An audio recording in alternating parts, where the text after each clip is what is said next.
स्वागतम।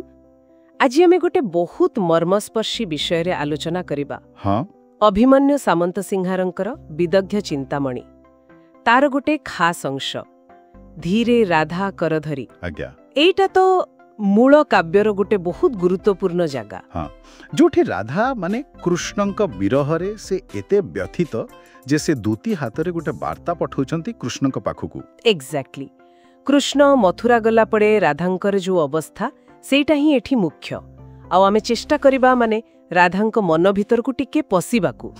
सेठी देखिबे विरहर कष्ट अछि पुणी अभिमान भी अछि। ठीक ता सांगकू शाणित जुक्ति प्रार्थना आउ ए सबु भीतर भी गोटे अटल भक्ति से गभीरता को टिके छुईबा जे।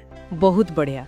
आउ देखंतु ना आरंभ केमिति राधांकर मेसेजटा केते सीधा केते शक्त। हाँ से दूती को कहउछंती प्राणबंधु को कह जाई एतिकी कोण ना दीक्षा करिछंती परा नारी मोरा रीति की। बाप रे एटा तो खाली अभिमान नहे गोटे अभियोग भली सुभुछि नहे की।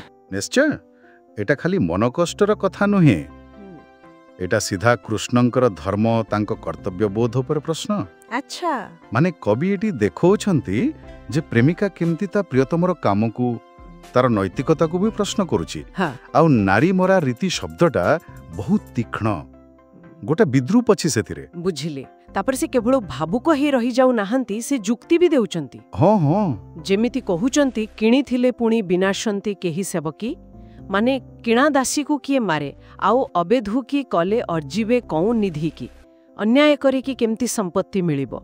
आउ से उपमा गुड़िक चकोर चंद्र मीन जल। हाँ आउ से जुक्ति गुड़ाक भी कम नुहे बेस दृढ़। ए जो उपमा देले यार शक्ति होउची एगुड़ाक निर्भरशीलता कथाटाको पूरा प्रकृतिर नियम सहित जोड़ी दउछंती। ओहो राधा कहिबाको चाहुछंती जे कृष्णंक बिना से बंचिबा सेमिति असंभव जेमती चंद्र बिना चकोर बा पानी बिना माछ। एटा खाली आवेग नुहे नहे एटा गोटे प्राकृतिक सत्तर द्वाही देई कृष्णंकर कामटा जे केते अस्वाभाविक सेटा कहिबाको चेष्टा करूछंती। आउ सेठी से कहउछंती बिकी अछि मोहित मु तो निजको बिकी सारिचे आउ तमे मोते काम सिंधु पानी को ठेली देलो। एई दुईटा भितर गोटे बड़ विरोधाभास देखाउछंती। अच्छा एई काम सिंधु पानी की कथाटा टिके बुझेइले कि एटा कोन खाली से प्रेमर कष्ट कथा कहा जाउछि ना ओ किछि अछि। देखंतु वैष्णव परंपरा रे कामदेवंकर प्रभाव को साधारणतः सांसारिक बा लौकिक प्रेम आ ता सहित जोड़ा कष्ट बोली धरा जाए। एटा दिव्य प्रेमठो अलगा। ओहो तो जेतेबेले राधा कहउचंती कृष्ण तांको काम सिंधु को ठेली देले से एमतीरे कहउचंती जे कृष्ण तांको से दिव्य आनंदरू वंचित करी गोटे भारी कष्टदायक स्थिति को नहीं जासिचंती। बुझिली एबे तापरे से कहउचंती प्रेम बीज कथा जोटा कृष्ण ही भुणी थिले। किंतु एबे सेइटाकू कामरूपी निया जाली दउछि। पुणी कृष्ण को मेघ घनश्याम सहित तुलना करिछंती। मेघ देखादेला सत किंतु चातकीर शोष मेंटिलानी रस वृष्टि नहिला। एटा आशा और निराशा को बहुत भल भावे देखौछि। निश्चित भावरे जदि आमे एहा को टिके बड़ चित्र रे देखिबा एटा देखाउछि जे भक्ति बाटरे जेतेबेले भगवानंकर कृपा मिलिला परे पुणी चली जाए तबे भक्तर अवस्था केमिति हुए। से जो प्रेम कृषि बा प्रेमर फसल आउ ताकू ज्येष्ठ ताप माने विरहर से प्रचंड कष्ट नष्ट करदेवार भय। बा कविंकर कल्पना वास्तविक अनन्य। आज्ञा किंतु कथावार्ता धीरे धीरे पूरा निराशा आड़कू जाउछि। निज गुणगान करनी बोली कहिबा काड़े कृष्ण जने अयोग्य नारी पाई कष्ट पाइबे बोली भाबी प्रेमभूत कथा कही सावधान करिबा पादधूली मागिबा आउ शेषरे जोटा सबुठु आश्चर्य प्रेम छड़ा मंत्र मागिबा। ए जो बदलुछि मनर भाव ए विषय कौन कहिबे? ए शेष पर्यायटा एटा बहुत गुरुत्वपूर्ण और करुण भी। जेतेबेले राधा प्रेम छड़ा मंत्र मागुछंती माने एटा तांकर जंत्रणार शेष सीमा को देखाउछि।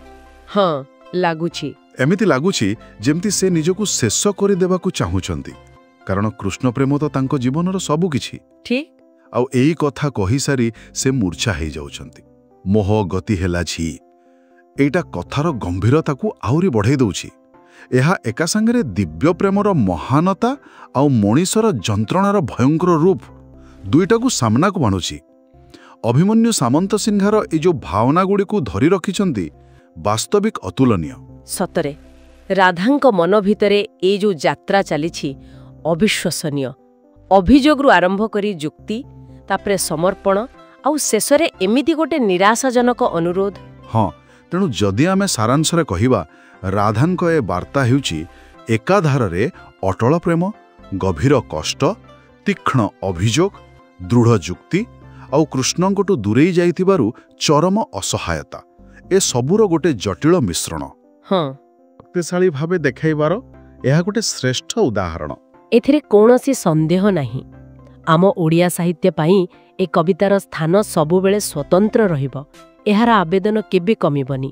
ଶେଷରେ ମୁଁ ଗୋଟେ କଥା ସମସ୍ତଙ୍କ ଚିନ୍ତା ପାଇଁ ଛାଡ଼ି ଯାଉଛି। ଦେଖନ୍ତୁ, ରାଧା ପ୍ରେମ ଭୁଲିବା ପାଇଁ ମନ୍ତ୍ର ମାଗିଲେ ଆଉ ମୂର୍ଚ୍ଛା ହେଇଗଲେ।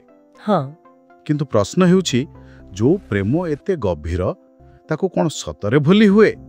ନା ନା, ଏଇ ଯୋଉ ଭୁଲିବା ପାଇଁ ଅସମ୍ଭବ ଅନୁରୋଧ କରାଗଲା, ସେଇଟା ହିଁ ସେ ପ୍ରେମର ଅନନ୍ତ ବନ୍ଧନର ସବୁଠୁ ବଡ଼ ପ୍ରମାଣ।